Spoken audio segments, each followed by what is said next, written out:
Hello guys, আজকে আমার দিনটা শুরু করছি ব্লগটা শিবরাত্রির দিন আমি তাড়াতাড়ি সকালবেলা উঠে সব কাজকর্ম করে চান ধান করে একদম এখানে রেডি হচ্ছি।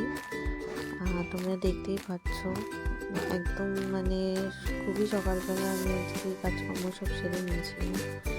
আর এখানে চান হয়ে গেছিলো আমার, তো চান করে টিপ টিপ পরে একদম রেডি হয়ে এখানে আমার শিবরাত্রির সাবু বেজানো ছিল। আর এটা হচ্ছে আমার মেয়ে নিশা, যে দুষ্টুমি করে যাচ্ছে। আর এখানে আমি কিছু কাপড় জামা ধুতে দিয়েছিলাম, সেগুলো ধোয়া হয়ে গেছে, সেগুলো মেলেও দিয়েছি।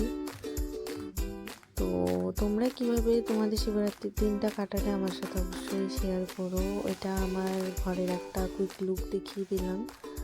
আর এগুলো ছিল আমার কাপড় জামা, যেগুলো আমি ইস্ত্রি করেছিলাম। আর এটা শাড়িটা ছিল, আমি শিবরাত্রিতে এই শাড়িটা পরে জল দিতে গেছি শিবের মাথায়। এটা আমি থাকি হরিয়ানাতে, তো সেখানে শিবের ঠাকুরের মাথায় আমি জল দিয়েছিলাম। তো এটা ছিল তার কিছু মুহূর্ত। কেমন